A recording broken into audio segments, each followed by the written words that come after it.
Армысыздар, құрметті көпшілік қауым, құрметті көрермендер. Татулық жобасы аясында Қазақстан Республикасы Мәдениет министрлігінің тапсырысы негізінде үлкен осындай бір жоба жүргізіп отыр. Ақпараттық түсіндірме жобасы. Бүгін бізде қонақта белгілі маман, коуч маман, отбасылардың татулығын, жалпы әйел адамдардың білімі, біліктілігін арттыру түрлі кездесулерді өткізіп, психологиялық тұрда қолдау білдіріп, одан бөлек салауатты өмір салтын насихаттау жұмыстарын кеңінен насихаттап жүргізіп отқан белгілі тұлға Құралай ханым келіп тұр. Құралай тәте, үлкен алғыс білдіреміз, бізге келіп, осы өзіңіздің тығыз жұмыс кестеңізге қарамастан келіп, ой бөлісуге ниет етіп отқаныңызға үлкен алғыс білдіреміз. Жалпы бізде татулық жобасы енді ер балалар мен қыз балаларға да арналған, жалпы отбасы құндылықтарына байланысты, одан кейін қыз баланы, ұл баланы тәрбиелеу мәселесі, одан кейін ер азаматтардың қазіргі уақыттағы жалпы ұстанымдарына байланысты сондай бір подкаст болып отыр. Енді сіз үнемі қыз балаларға концентрация беріп отырсыз ғой, енді бірақ енді бәрібір қанша дегенмен де ер азаматтардың да саналық тұрғыда, одан кейін түсініктемелік тұрғыда жалпы отбасы құндылықтары, ортадағы өзінің орнын білу, оны дұрыс пайдалана білу, дұрыс отбасы құра білу деген сияқты түсініктерді оларға да қажет деп білеміз да. Сондықтан сізді арнайы шақырып отырмыз.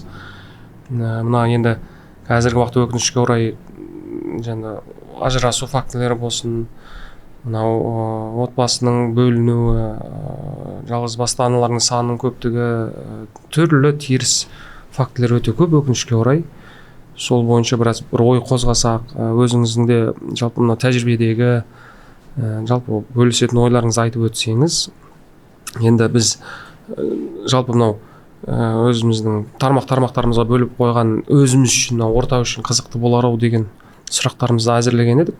Жалпы бірінші сауалымыз мынау дұрыс отбасы деген түсінікті жалпы қалай сіз түсінесіз? Қайырлы күн баршаңызға. Өте керемет жоба. Мына татулық деген атының өзде керемет ой салатын және жылулық беретін әдемі жоба екен. Ұзағынан сүйіндірсін, ұзағынан болсын. Қазір өз қоғамда ер мен әйелдің бір айқасы болып кетті ғой. Жігіттер өздері жағын, әйелдер өздері жағын тартқылап, соғыс деген ешқашан жақсылыққа келмеген, күрес деген өте көп энергияны, оның үстіне бір экономикалық кризистарда келетін дүние.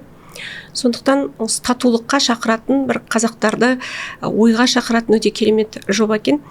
Шынымен қазір ажырасу көбейіп кетті. Оның үстіне мына әлеуметтік желіні қарасақ, тіпті блогерлар, елге танымал, тіпті қыздардың өздері семьяда жүрген кезде отбасында бір шаршап, азып, тозып отырады да, ал ажырасқаннан кейін жаңағы салоннан көлік алып, мен жарқырап, сондай бір ажырасуды тренд қылып алды. Өзі үйде, декретте отырған аналарға ондай дүниені көру өте қатты бір енді шабыт береді деп айта алмаймын, бірақ үміт үзіліп, бір шаршап отырған адамға шынымен сол бір жол секілді, бағыт секілді болып көрініп кетеді да. Соны менің өзімнің де көптеген ойларым бұл ажыраспай да намысқа тырысып өмірді реттеп алуға болады. Оның үстіне қазір бізде тектілік деген, отбасылық құндылық деген бір аяққа тапталып, бір сүйкімсіз дүние болып кеткен секілді. Ол жерде тек қана шыдау, ол жерде көну, ол жерде тозу деген дүниені паш етеді жастардың өзі. Менің ойымша ол өзіңнен ешқайда қашып құтылмайсың. Тіпті қазір Америкаға барып Манхэттенде тұрсаң да, ол сенің өзіңнің ішкі бір құбылыстарың деп ойлаймын. Қандай адам болса да, осы эфирді көріп отқан қыздар, жігіттер болса, ол айналадағы адамнан ештеңеге байланысты емес көп жағдайда.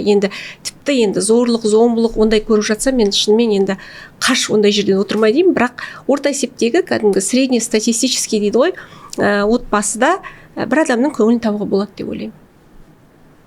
Сондықтан дамуымыз керек, оқуымыз керек, қазіргі заманда шынымен білім керек. Және осындай бір бағыттаушы күш болса, маяк секілді бір шашырап адасып кетпей, бір жол көрсететін әпкелер, ағалар болса, осындай білімді кісілер болса, шынымен бағытты дұрыс алып, адасып шатасып кетпеуге тырысу керек деп ойлаймын. Ақыл кеңестерін айтып тұратын дейсіз ғой. Жалпы мынау қазіргі уақытта отбасына бұзатын, бүлдіретін қандай факторлар?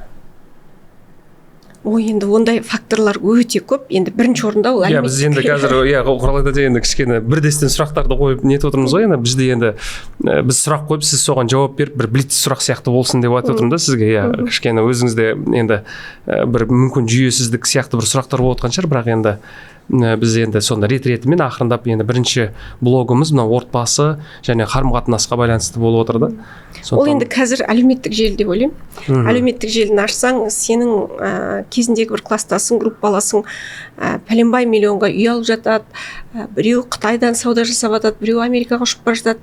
Ал енді үйде декреттегі отырған ана, ол өмірден қалып кеткен секілді, бәрі өзгеріп жатқан секілді, ол ғана өзгермей бір нүктеде қалып кеткен секілді, сондай бір қиын өзіне шешім шығарып, бәрін өзгерткісі келіп тырысады. Сол қазір көбінесе әлеуметтік желі деп ойлаймын, бізге сондай санамызға қиындық әкелетін. Жалпы неге көп адамдар өздеріне сондай бір теріс дейді ғой, былай енді жаман қарым-қатынастар өздеріне шыдайды. Адамдар өздеріне неге жаман қарым-қатынасқа шыдас береді, шыдайды, не үшін деп? Енді ол психология жағынан қарасақ, өзіне бала кезден болған бір кейбір травмалар көбінесе ол норма деп ойлайды. Осындай шыдау, көну, төзу, қиындыққа көну, ол бір өзін құрбан етіп алатын адамдар болады. Өзі кейде бір стокгольмский синдром деп жатады. Өзінің тиранын құтқарушы болып ала ма, сөйтіп сол адамсыз, өзінің бір қиындықсыз өмірін басқаша елестете алмайды. Өзін бір құтқарушы, кейде қарасаң, мысалы, түрмеге барып та күйеуге шығып жатады қыздар, жылдар бойы күтіп қаншама үйінде қиындық көріп жатса да, сол нәрсеге төзу арқылы өзі бір шыға алмай сол дүрбелеңнің ішінде жол таппай, есік таппай қалып кетеді. Енді Құралай тәте кейде сұрақтарымыз мүмкін логикаға сәйкес келмей қалуы мүмкін, бірақ иә, кішкене андай болып тұр да бізде. Жалпы мынау зорлық, зомбылық пен мынау конфликт арасында бір шекара бар ма дейді? Зорлық, зомбылықты ешқандай ақтауға болмайды. Ешқандай оған ақтау да, оған ешқандай бір түзу көзқараспен қарау да мүмкін емес. Бізде қазір бұл бала кезден басталады деп ойлаймын. Мектептерде әрқайсымыз, мысалы, сен де көп балалы әкесің, мен де көп балалы үйдегі біз өзіміздің қандай модель отбасында өстік, оны норма деп көру арқылы бала өскен кезде де сол нәрсеге өзіне қиянат жасау арқылы басқаларға да сол нәрсені көрсетумен айналысып кетеді. Оның арасында ешқандай бір ақтап алатын дүние көріп тұрған жоқ. Жалпы отбасыдағы ең бастысы құрмет пе, әлде махаббат па деген сияқты? Мен негізі таңдауды жек көремін. Таңдауды жек көресіз? Екеуі де. Неге отбасыда адамдар бір-бірін тыңдаудан қалады дейді? Өте керемет сұрақ. Мына алыс беріс қой. Ауаны біз жұтамыз және ауаны солай шығарамыз. Бүкіл дүниенің өзі беру алудан тұрады. Екі адам, ерлі-зайыптылар тарапынан қарасақ, міндетті түрде сондай бір баланс болу керек. Әйел адам қаншалықты берді, өзінің уақытын, энергиясын, көңілін соншалықты алу керек. Тыңдаудан қалатын отбасылар, жаңағы Шаханов айтқандай, жұбайлар бар әңгімесі таусылған дейді. Ол жаңағы көп беріп қойған кезде бір тарап. Екінші тараптан ала алмаған кезде бір баланс үзіледі да, жылдар бойы ол қайталанған кезде бір накопительный эффект болады. Сонымен екеуі бір-бірін естімей кетеді деп ойлаймын. Сондықтан қаншалықты бердің сен, әр адам өзінде бір жауапкершілік болу керек. Соншалықты ала аласың. Мен өзім балаларыма да солай үйретемін. Беру алу, тек қана мен алады екенмін деген адам, бұл эгоизммен, ол ауаны тек жұта бермейсің ғой, оны сен ауаны шығарасың, сол кезде ғана өмір болады. Немесе тек қана шығарып бере берген адамда белгілі бір қайтарымы болмаған кезде ол сондай бір тұңғиыққа түсіп кетеді деп ойлаймын. Жалпы қазір енді мынау сұрақтарымен мен қазір ойлап отырмын да, сіздің енді мынау өмірлік тәжірибеңіз жалпы біліктілігіңіз, біліміңізге байланысты мына сұрақтарымыз енді кішкене басқаша болып отыр. Мен енді өзім ойлап отырмын да, жалпы қазір отбасы құрған кезінде қандай кеңес беретін едіңіздер ұл балаға да қыз балаға да отбасы құратын? Енді қандай ұстанымдар болу керек дейді ғой. Енді кейбір кезде енді әркімнің отбасы әртүрлі ғой, шын айтқан кезінде. Ол бір белгілі бір құндылықтар мәселесін. Қандай құндылықты айтсақ та, қандай тәжірибеге келсек те, енді білім бәрібір адамның өресін өсіреді, бірақ та біз өзіміз көрген отбасыдағы модельді сол жерде өзіміз отбасында қандай жүйе болды, соны өзіміздің болашақта құратын отбасыға әкеледі екен. Сондықтан қыздарға айтарым, мен өзім айналамды қарап жүрсем, құрбыларымды зерттеп, өзіме келетін қаншама жеке терапияға қыздарды қарасам, бір әйел адамдарға осы жерде айтқым келеді, қыздар көбінесе ер адамнан көп талапшыл қыздардың күйеулері мықты болады екен. Керісінше бәрін құтқарғысы келетін, өте жақсы қыз болып көрінгісі келетін, өте кешірімшіл қыздардың қасында тирандар жүреді ма деп ойлап қалдым. Менің статистикам бойынша. Сондықтан қыз балаға кішкене талап қоюды үйрену керек секілді. Енді ер адамды жүгі жеңіл ешек жатаған келеді дейді ғой. Сондықтан көбірек ер адам жүк артқан сайын, оған жауапкершілікті көбірек берген сайын, ер адамда бір мықты болғанның үстіне мықты бола түседі екен. Керісінше бізде қазақта қыз балаға жауапкершілікті көп артады да, ал ұл балаларымызды жаңағы ұлдың аты ұл ғой шіркін қашанда деп ұлдарымызға көп махаббат беріп, бір алушы қылып қоямыз. Сол бір баланс үзілген кезде сондай бір қиындықтар болады. Жалпы қазір мына енді ұл балаларға көп жауапкершілік аз сияқты болып көрінеді, ұл балаларға негізі. Қыз балаларға қайта талапымыз көбейіп кететін секілді. Біз енді мысалы үшін өзімізде үйімізде мен қыздарыма мүлдем ештеңе істеткізбейміз да үйде. Мүлдем ештеңе істеткізбейміз. Білмеймін, ол дұрыс па? Енді әркім өзінің отбасына өздерінің бір кішкене түсінігі бар ғой, бір мини ықшам бір жүйе ғой. Ережесі, заңы сияқты ғой. Сондықтан жалпы кейде сол баланс ұстап қалу қиын болып қалады да. Енді әркім әртүрлі айтады ғой, ұл балалардың өзінің бір түсініктері бар, қыз балалардың өздерінің түсініктері бар деп. Осы жерде кішкене бір енді ұл балаларымыз да есейіп келе жатыр, оны ертең қалай болады екен деп сондай да түсініктер бар да кейде. Жалпы қыз балалар неге өзінің отбасыларына осы проблемалар туралы үндемейді? Сол жаңағы қызға сенеміз ғой. Ұлды жақсы көреміз. Негізі керісінше болу керек. Қызды толық махаббатпен, ұлға сенім керек деп ойлаймын. Мен енді өзім отбасымда сондай. Менің қыздарымда түк істемеген, бірақ енді алғашқы қыздарыма қарасам, дұрыс жасаған сияқты. Мен әлі екі кішкентай өсіп келе жатыр. Үлкен қызым университет бітіріп, қазір бизнесте жүр. Сол қызыма мен тек қана біліммен, көбінесе үйдегі тіршілікті менің мойнымдағы жүкті оған артқым келген жоқ. Білім алсын, тіл үйренсін, қазір 5 тілде сөйлейді. Және осы карантин кезінде қызым каникулға келген кезде, ол кезде магистратурада оқып, сонда өзім қуандым негізі түк істетпегеніме.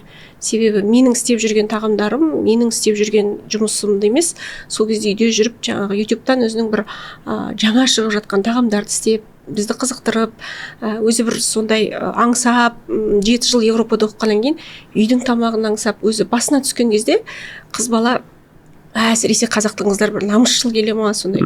Соны махаббаты болса, өзінің сүйген адамы болса, әрбір қыз өзі ұшпаққа шықпай қоймайды деп ойлаймын.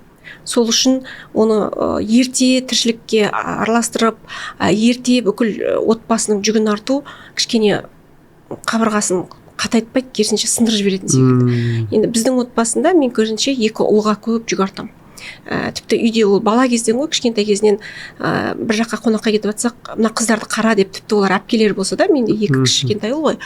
Есікті мыналар ілмей қалады, қазір мына қыздардың бәрі телефонда жатады, сен қарайсың деген секілді. Қазір 18-ге толды, үйдегі бүкіл дүниені, бар затты, жоқ затты өте бағалап, қарап, ұстап жүретін негізі біздің сол үйдегі. Өздері қадағалап үйретіп қойдық дейсіз ғой. Жаңағы үйде тамақ бітті, мен барып азық-түлік алып келейін. Себебі қыздарға көбінесе олай жүк артпауға тырыстық, жолдасымыз екеумізде. Себебі мен өзім кішкентай кезімнен өте көп тіршілікке араластым. Содан кейін ба өзімнің тәжірибем бойынша қыздарыма жеңіл, ер азаматқа бір сенім болсын, ертең олар енді отбасын құрған кезде қасындағы азаматы көтеретіндей болсын деп сондай солай тәрбиелеп жатырмыз. Сенімді сезіне білсін деп отырсыз ғой. Сезіне білсін деп, сосын кішкене нәзіктеу болсын, өте көп алға шаппасын деген секілді сондай тәрбиемен, тіпті кішкентай кезінде қыздарымыз кішкентай кезінде айтатын, менің інім бар, менің әкем бар деген секілді. Бізді енді соғыс кезінен кейін айтады ғой, мына гендік жадыда, мысалы бір отбасында 3 ер азамат болса, 3-і де жоқ болып кеткен үйлер бар да, отбасылар. Сол кезде аналарымызда бір қорқыныш қалыптасты. Олар қыздарына солай үйретті, біздің шешелерімізге. Ер адамға сенбе, ол бір күн өліп қалуы мүмкін, кетіп қалуы мүмкін, өзіңе сен деген секілді. Ал әйел адам ол кез келген жерде өзінің бір білімі болса, іште бір махаббаты болса, сенімі болса, үйде отырып жұмыс жасап отырған осы онлайн қыздарды білем.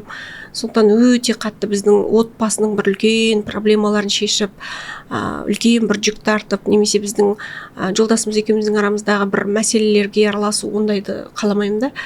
Сонымен бала кезінен сондай өзім кітаптан оқығанымды өмірде эксперимент жасап, практикада жүзінде іске асырамыз дейсіз. Қазір енді нәтижесінде ақырындап көріп жатырмын.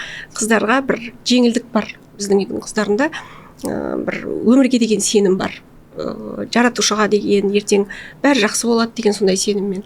Ал ер азаматтарға, керісінше үйдегі ұлдарға мен керісінше сондай бір жауапкершілікті артып, ертең сен сынсаң, сол күні бәрі сынады. Сен мына жерде қарап тұрған, сен арқылы ғана біз сенерім де демерім де сенсің деген секілді сондай бір. А бізде керісінше біздің заманымызда сол 90-шы жылдарда неге аналарымыз сол вокзалға шығып сауда жасап жүгіріп кетті, базарлады. Сол кездерде бір соғыстан кейін аналар қыздарына керісінше көп күш беріп, балаларды бір үйде бір жалғыз бала болғасын сондай басынан сипап, жаңағы шәпкеңді ки, жылы жүр деген секілді. Осының бәрін негізі психологтар қыздарға айту керек дейді. Қыз бала өте қатты жан-жағынан жаңағы қауіпсіздікті сезіну керек, махаббатты сезіну керек, ала білу керек та. Ал ер адам бере білу керек. Біз керісінше орнын ауыстырып жібердік. Көбінесе ер балаға береміз да, бүкіл махаббатымызды, бүкіл ой сен жақсысың, осы аман болсын, осы шаңырақтың иесі деп. Ал қазір қарап отырсаң, қоғамда үлкен пенсионер ата мен апа үлкен 30-ға 40-ке келіп қалған балаларын бағып отырады пенсиясымен. Оны жаңағы шығара алмаймыз, қара шаңырақтың иесі деп қояды, бірақ сол қара шаңырақты ұстап отқан үлкен ата апаларды енді аяйсың кейде. Реализация жоқ, сондай ер азаматтар, себебі көшеге шығу, жаңағындай қоғаммен арпалысу, кәдімгідей барып ақшаны жұлып алып келіп тауып беру, ол өте ауыр жұмыс негізі.